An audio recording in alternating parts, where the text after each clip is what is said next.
The scent of industrial-grade cleaner and stale coffee was as familiar to Eleanor Vance as the lines on her own hands.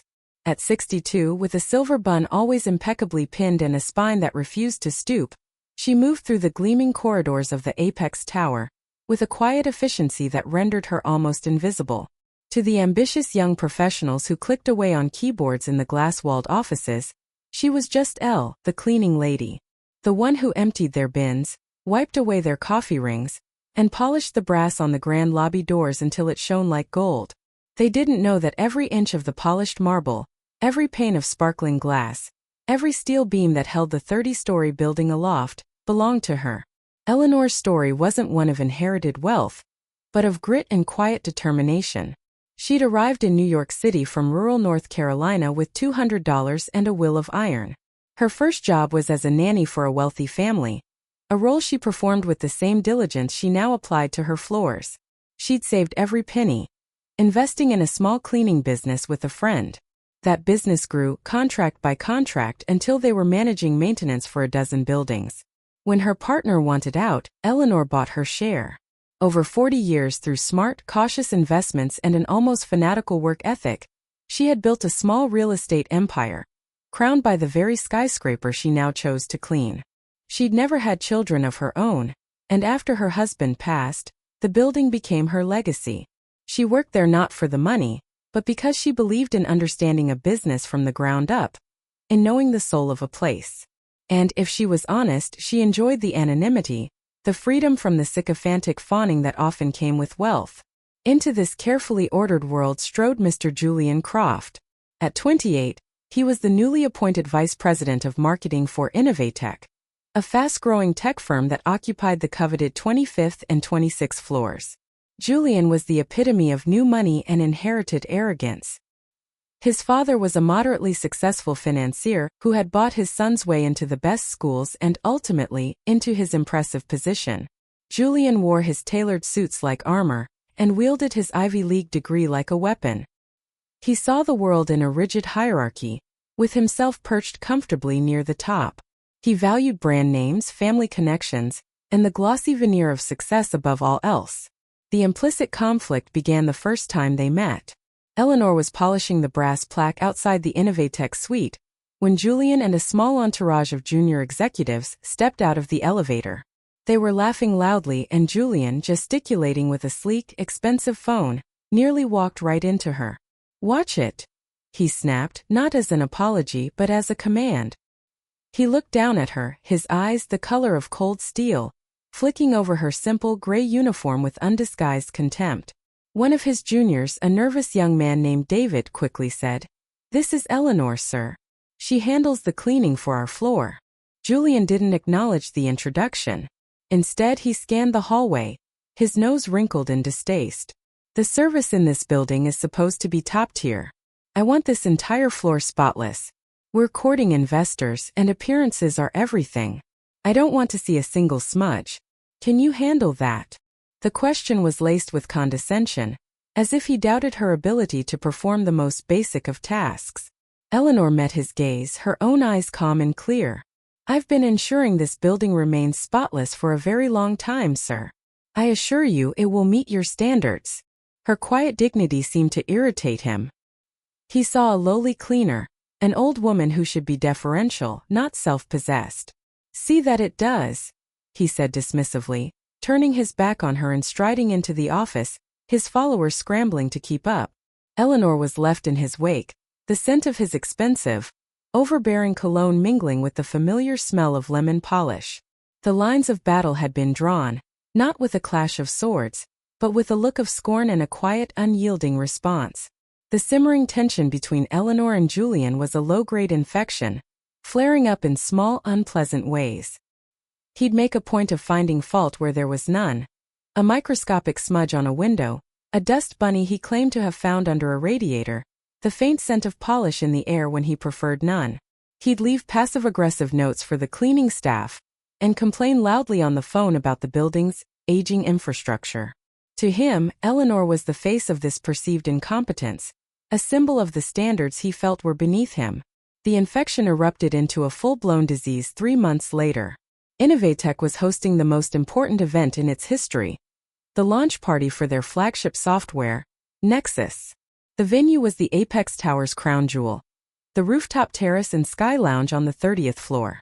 It was a breathtaking space with panoramic views of the city skyline, a retractable glass roof, and floors of imported Italian marble, a space Eleanor had personally overseen the design of years ago. Tonight, it was filled with the city's tech elite, venture capitalists with checkbooks as deep as their egos, and journalists from every major publication. The air buzzed with champagne bubbles and 100 conversations. Eleanor was there, not in her usual gray uniform, but in a simple, well-tailored black pantsuit. As the building's owner, she always personally supervised her core team during major events to ensure flawless execution. She moved through the periphery of the party, a silent conductor ensuring her orchestra of maintenance and service staff performed perfectly. Julian, meanwhile, was in his element. He was the master of ceremonies, gliding through the crowd with a champagne flute in hand, his voice a smooth bomb of corporate jargon and confident promises. He was schmoozing with Marcus Thorne, a notoriously sharp and influential investor known for his old money sensibilities and his uncanny ability to spot a fraud. This was the man Julian needed to impress. The inciting incident was small, almost comical. A young catering waiter, nervous under the pressure, stumbled near the main stage, sending a tray of champagne glasses crashing to the floor. It was a spectacle of shattering glass and spreading pale gold liquid. Eleanor's team was on it in a heartbeat. Before the second glass had stopped rolling, 2 of her staff were there with the necessary equipment, moving with quiet, practiced efficiency. Eleanor was a few feet away, giving a quiet instruction to ensure a non-slip sign was put up. But Julian saw his chance. He needed to show Marcus Thorne that he was a man in command, a man who tolerated nothing less than perfection. He strode over, his face a mask of theatrical fury. "Stop," he barked, his voice slicing through the party's buzz. The crowd quieted, turning towards the drama. The cleaners froze. Julian ignored them, his eyes locking on Eleanor. "You," he said, pointing a finger at her. "Is this your idea of top-tier service? A disaster zone in the middle of our billion-dollar launch? It's completely unacceptable." Eleanor kept her voice low and steady, keenly aware of the dozens of eyes now on them. "Mr. Croft, it was a minor accident. As you can see, my team has it completely under control. It will be cleared in a moment." Her calmness was gasoline on his fire. He wanted deference, panic, apologies, not this infuriating, quiet competence. He took a step closer, lowering his voice to a venomous stage whisper that was somehow more damning than a shout. "Your team? A bunch of clumsy minimum wage workers. And you're their queen." He turned slightly, ensuring the influential Mr. Thorne could hear him. "This is the problem with this building. There's no accountability, no drive for excellence. We're trying to build the future of technology, and we're being held back by people who are stuck in the past." He looked her up and down, his lip curling in a sneer. "That's a nice suit. Trying to play the part of a manager? But you can't fool me. I did a little research on the service providers here. I know all about you, Eleanor. You started out as a nanny, didn't you? Changing diapers for some rich family." A collective, uncomfortable intake of breath rippled through the nearest guests. The humiliation was now intensely personal. "Let me tell you something," Julian continued, his voice rising again. "Once a servant, always a servant. You can put on a suit, but you can't scrub the mindset away. You're just a cleaner. A glorified janitor who has somehow failed her way upwards, and tonight, your incompetence is threatening my company's future." He gestured expansively to the mess on the floor, then back at her. "You are a liability. A disgrace. And I will not have you or your shoddy operation associated with Innovatech for one more day. I want you off this floor. In fact, I'm going to make it my personal mission to have your company's contract terminated. You're fired." The words hung in the stunned silence. Eleanor stood, ramrod straight, in a bubble of profound humiliation. The faces in the crowd were a blur of pity, discomfort, and morbid curiosity. No one spoke up. No one defended her. They saw a powerful, enraged executive and a silent, elderly service worker he had just publicly destroyed. Her professionalism was mistaken for weakness, her silence for shame. In that moment, she was utterly, crushingly alone. The silence on the rooftop terrace was absolute, thick with the weight of Julian's cruelty. Eleanor stood frozen, the heat of 100 stares prickling her skin. Julian savored his triumph, a smug smirk playing on his lips. He believed he had asserted his dominance, proven his authority to Marcus Thorne and the rest of the financial world. He had put the hired help firmly in her place. Then, a new voice, calm and measured, cut through the tension. "That's quite enough, Mr. Croft." All eyes swiveled to the source. Marcus Thorne stepped out from the crowd. He was a man in his late 60s with a reputation that preceded him. He was a titan of industry, a self-made billionaire who had started with nothing but a brilliant mind and a relentless work ethic. His suits were understated, his manner quiet, but when he spoke, Wall Street listened. He walked past Julian as if he were a piece of furniture, stopping directly beside Eleanor.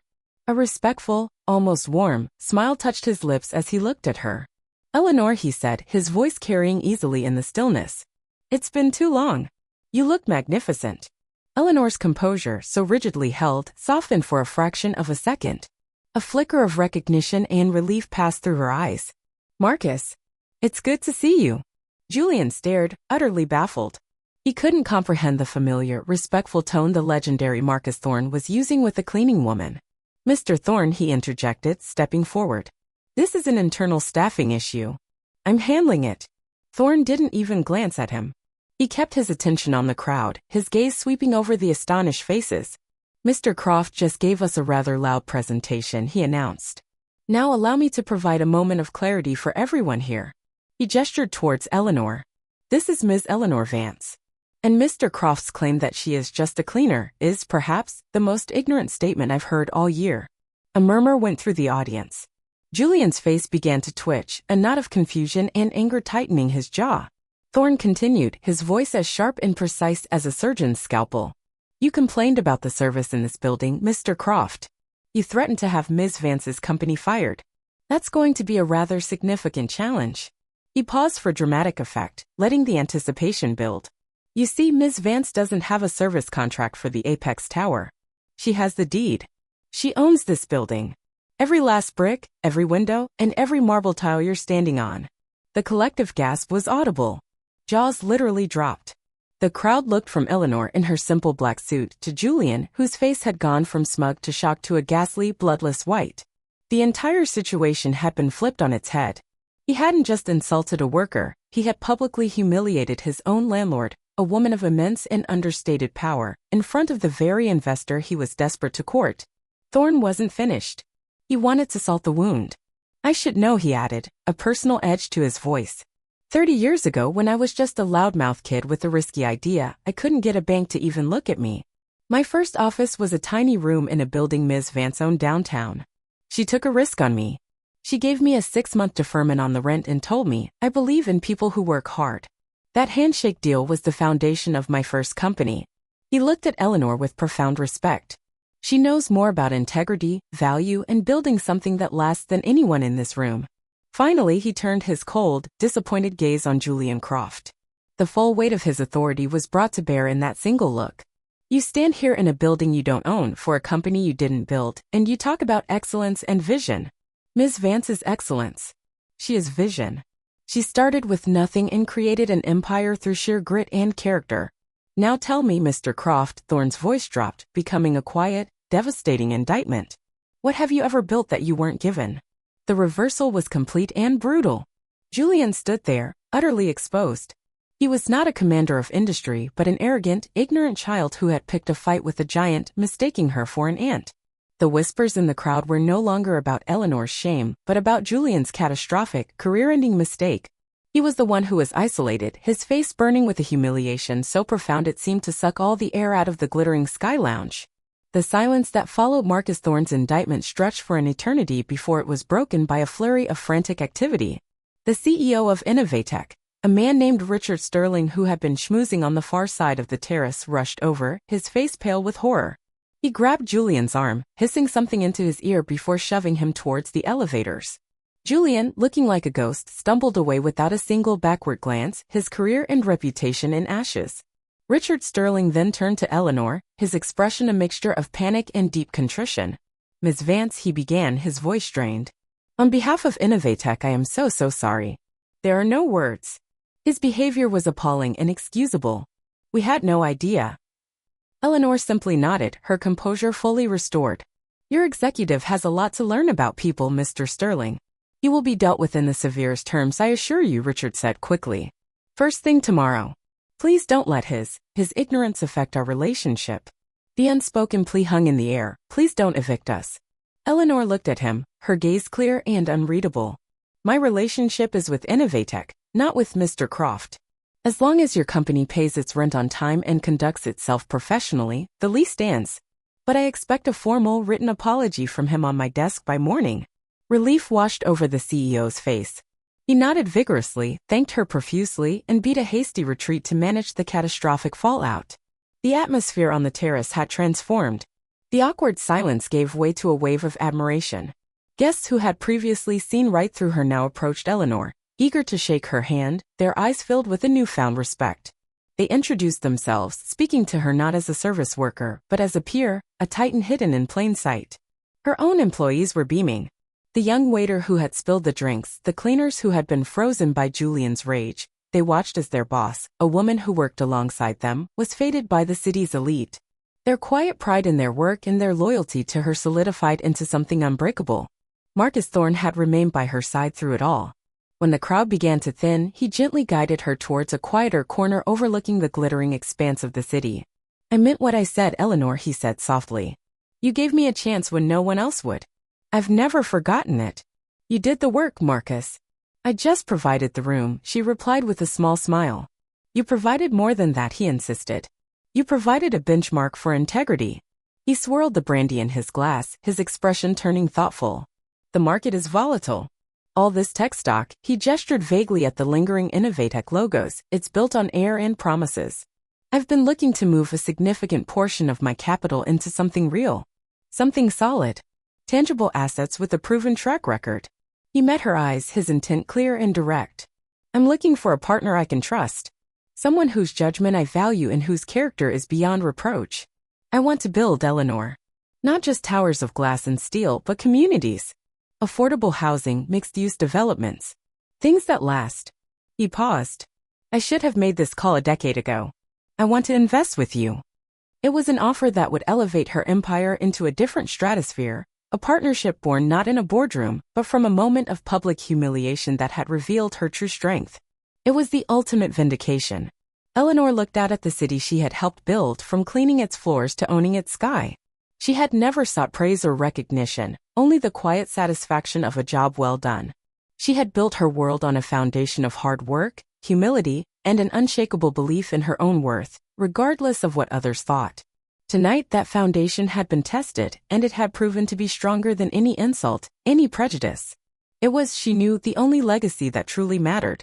I'd like that very much, Marcus, she said, her voice filled with quiet, unshakable confidence. Let's build something real. 1 year later, the name Julian Croft was little more than a ghost in the corporate corridors of New York. As promised, his formal apology, a stiff, awkwardly worded letter, had landed on Eleanor's desk the next morning. It was followed swiftly by the news of his termination from Innovatech. The story of his spectacular self-destruction had become a cautionary tale whispered in boardrooms and at cocktail parties, a perfect example of how arrogance could sever the silver spoon from which one fed. He had left the city in disgrace, his inherited status proving to be a hollow currency when not backed by character. In contrast, Eleanor's world had expanded in ways she had never actively sought but accepted with grace. The Vansthorne Development Initiative was now a reality, breaking ground on its first project, a stunning, thoughtfully designed affordable housing complex in a neighborhood that desperately needed it. On a crisp autumn afternoon, Eleanor stood on the bustling construction site, a hard hat perched comfortably on her silver hair. She was talking with the lead architect, a brilliant, fiercely determined young woman named Maya. The original plans called for cheaper fixtures in the kitchens to bring down costs, Maya was saying, pointing to a blueprint. But it felt dishonest. We can do better. Eleanor smiled, a genuine, warm expression. Good design is a right, not a privilege, Ms. Linares. Use the better fixtures. Find the savings somewhere else. People know when they're being respected. She placed a reassuring hand on the young woman's shoulder. I believe in people who do good work. Don't ever compromise on that. The moment felt like a perfect echo, a closing of a circle that had begun 30 years ago in a small downtown office with Marcus Thorne. Later that week, she paid a visit to the Apex Tower. She no longer pushed a cleaning cart through its halls, but her presence was just as familiar. Her staff greeted her with a unique blend of warmth and reverence. They called her Ms. Vance now, but it was spoken with the affection reserved for L. She had lunch with her old crew in the staff cafeteria, listening to their stories, her laughter mingling with theirs. As she stood in the grand lobby afterwards, watching the ambitious young professionals of the city rush by, she felt a profound sense of peace. The building was more than just an asset on a balance sheet, it was a living testament to her life's philosophy. It was a place where value was measured not by a job title or a designer suit, but by the integrity of one's work. She had been tested not in a boardroom, but in front of a crowd, armed with nothing but her own quiet dignity. And it had been more than enough. Her true ownership was never about the deeds of the building, but about the unshakable ownership of her own principles.